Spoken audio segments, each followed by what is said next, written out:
welcome back to the Citytilidie channel. Hope you all stay safe and well. And our talking point show on Manchester City 6, Burnley 0. Yeah, would have been another nice to get another 7, wouldn't it? But we can't be greedy, can we? Of course, the FA Cup quarter-final on the 18th of March 2023, a 5:45 p.m. kickoff, an odd time, but it was on the BBC, so I hope the watching nation were happy with that. Anyway, probably not all of them, obviously. So please, we'll have a look at this game today. A lot to get through. Let's get on with it. Match stats, facts, reports, and opinions, of course. Please, if you are new to the channel, push that subscribe button, push the bell notifications. I'm trying to push up to 3,000 subscribers. I won't say smashed through 2,900, steadily trotted through 2,900. So if you can help me get towards that 3,000 target, spread the word if you can, guys. Much appreciated. And all thumbs up for this little vlog. I'm trying to get about 20, 25. Sometimes it's easy, sometimes it's not for these vlogs, so you can help me towards that target. Right, the teams. Yeah, I got 8 right. I was okay with that. No big deal. 7 changes to the Leipzig game. You really didn't see the sort of scene, the change, did you, in that? It was usually if City made 5, 6, 7 changes, it'd be a totally different ball game. But all right. Depending, we've got no disrespect to Burnley's Championship opposition. They are all in all but named Premier League now, aren't they? So, but 7 changes was a lot, but it worked okay. It was fine, and that just shows that the squad's pretty much firing at the moment. Ortega, Walker, Diaz, Laporte, Lewis, Rodri, De Bruyne, Mahrez, Alvarez, Foden and Haaland. On the bench, Ederson, Phillips, Stones, Aki, Gundogan, Grealish, Gomez, Akanji and Palmer. So no real disappointments in that. Some underused players getting a chance. Some players coming in off the naughty step, and some players obviously who supposedly might be carrying the odd niggle, like Foden, are fine and fit and ready to go. So that's a good sign. The referee, of course, was John Brooks, one of the least experienced. This was his first game in charge of City, so he's ref 1 City game now. We've won 1 with no bookings, so we'll take that so far. Although he was pretty bad on the day, in fairness. VAR was Andrew Madley, yeah, don't think he had to get involved, did he? Obviously, you can't tell at the game if nothing happens. Right, on to the match report. 4 minutes, yeah, it was a good, interesting. The first 3 things I'm going to talk about are all Burnley here, so, yeah, we didn't do that much, did we? I think Foden got fouled a couple of times, but 4 minutes, Ortega give Lewis something of a hospital pass, and Lewis is almost dispossessed by Vitinho's tackle, but Diaz tidies that one up. 18 minutes, Vitinho again nicks Ortega's careless pass out and sends Foster down the inside left channel.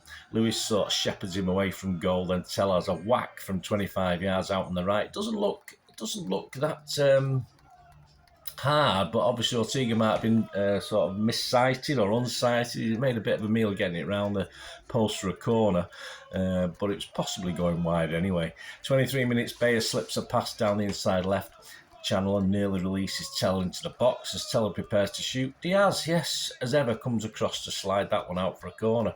Sounds all Burnley, doesn't it? But it will get better. 25 minutes, not for the first time. This is probably the 3rd time in the game. Foden's fouled just outside the box, but the ref can't be bothered and plays on.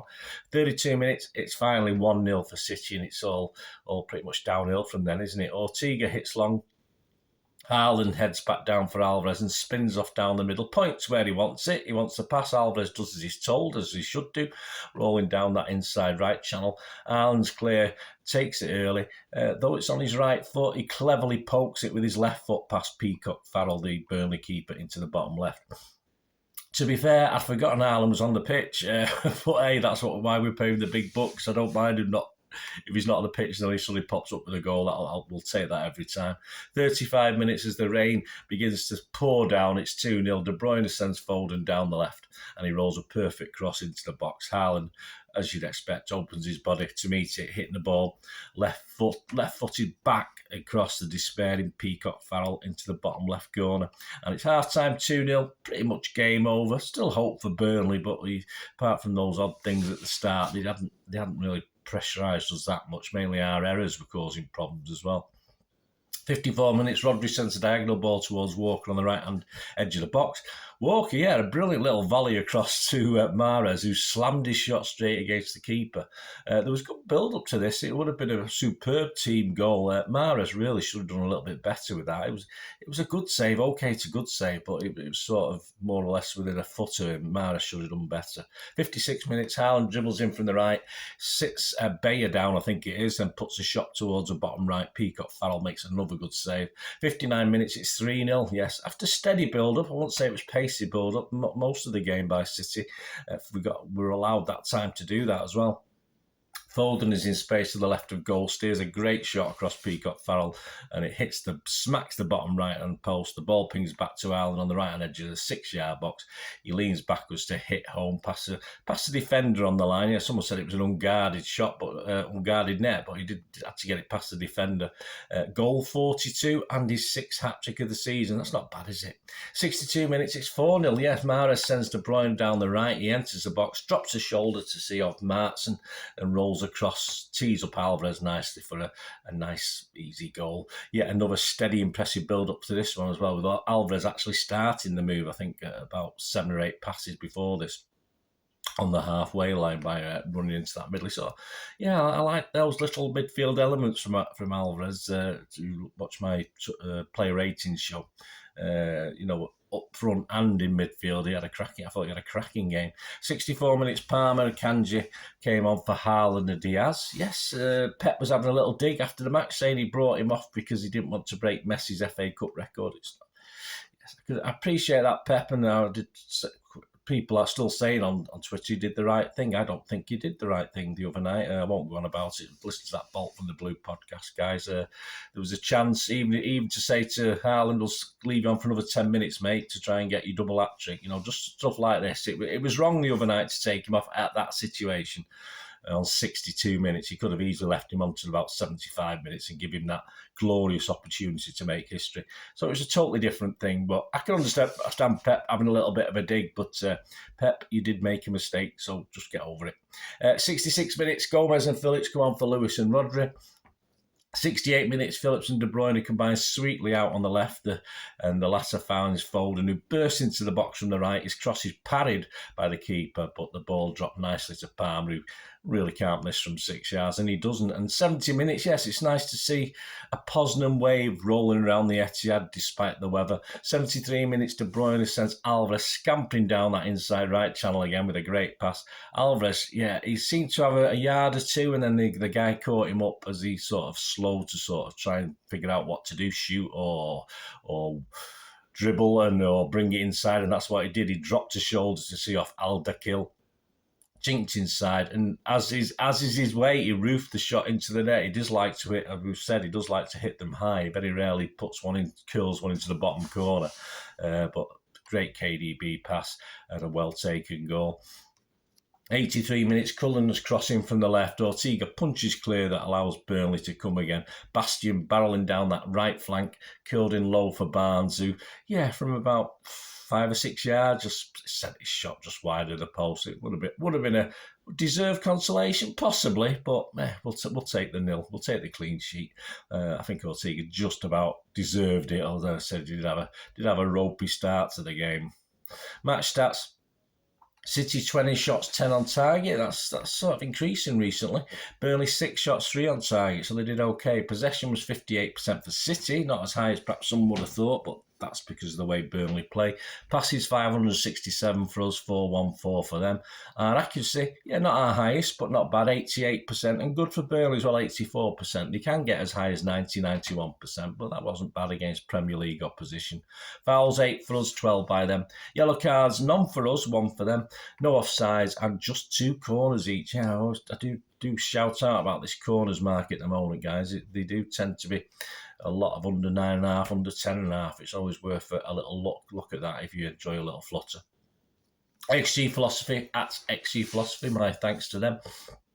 Manchester City 4.34 and Burnley 0.49. Shocking. How do we let them have 0.49? No, all credit to Burnley.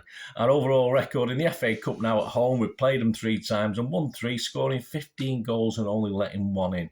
And a stat courtesy apparently of the BBC, Haaland is the first player to score hat-tricks in the top flight, the FA Cup, the European Cup, Champions League in the same season since Liverpool's John Walk in 1984-85. He was a handsome man, wasn't he, John Walk? Right, to sum up, guys, Burnley. We know Vinny's done a great job with Burnley. Of course he has. We also know there's a big gap between top of the Championship, which is more or less bottom of the Premier League, if you like, if you take it harshly, that's what it is, and the top Premier League teams. Vinny would have his work cut out, I think, to survive with this current squad, playing the football he does.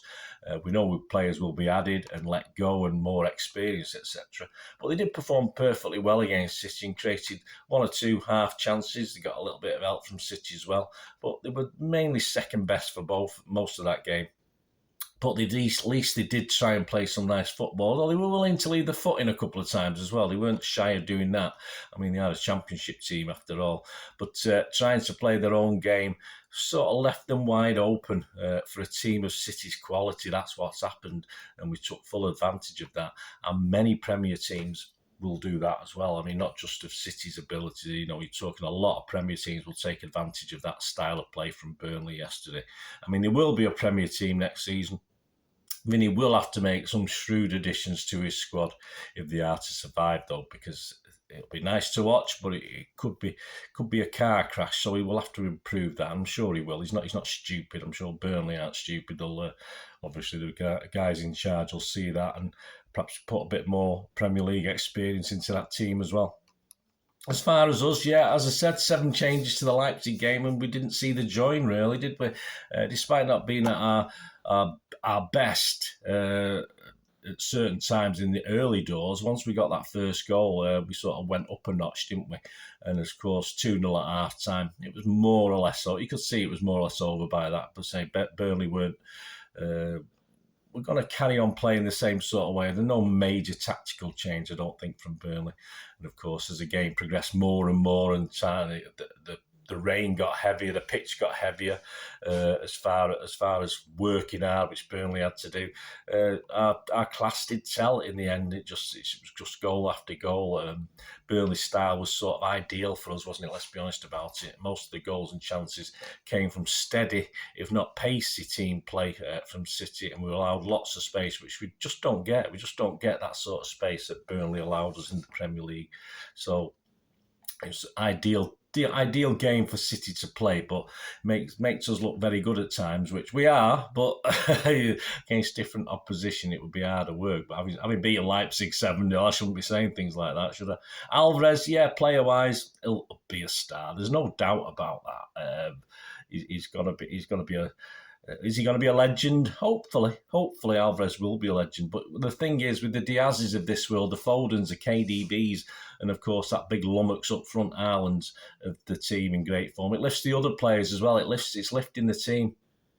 And let's face it, up to this point, it has been a bit of a mixed season, which sounds a bit churlish to say, but it has. We've not been quite at it for most games. But with some big games coming up, we do look, although you can't judge it on this one Burnley game. Can you judge it on Burnley and Leipzig games? Possibly. You do. I mean, an international break probably isn't what we need at this point in time, because we're pretty much stoking that fire. Those fires are burning. But I think hopefully now with those key players and the whole team being lifted, and you're talking, you can make 6 or 7 changes to a team, and it still looks good. We could hit new heights over the next few weeks. I'll keep your fingers crossed on that one. Let me know your thoughts, guys. Anyway, a very successful day, of course. Great day. Great atmosphere. Burnley fans were fine. 8,000. He should be bouncing, but when you start getting smacked, of course. But all credit to him. At least he stayed, and they still sung their hearts out. Of course they did. And it's always difficult for City fans to get the atmosphere going. We got one. When you got the bottom tier of the south stand and into the other stand as well, it's difficult to compete against a team that brings 8,000 fans. If when we take that number to an away ground, we know how much we sing and how much we can outsing the opposition. But I thought the City fans did really well. It's lovely to see the Poznan again. But all credit to the Burnley fans for getting behind the team, and I'm sure we'll be seeing them in the Premier League next season a couple of times at least. So there we go. Please check out my Player 80 show with Manchester Evening News' Simon BAJKOWSKI. So that's out there now. And coming soon, of course, will be a match day programme watch for this game, which will finish off what we've done up to now. And we'll be doing, a little City quiz. So a little bit of fun City quiz. That'll be out very quickly. 15 questions, including spot the ball, shirt maths, say what you see, who's missing headline, round, all that sort of thing. So a bit of fun to sort of make the time between watching City pass a little bit quicker. Of course, we've got Liverpool next, haven't we? But of course, there'll be some history vlogs coming out as well. So please stay tuned to the channel. I hope you enjoy that. Try and put lots of content out there, and your support is appreciated. Thanks for watching, guys. Until we meet again, I lost one thing, don't I? Please stay safe, Blues. Come on, City. Bye for now.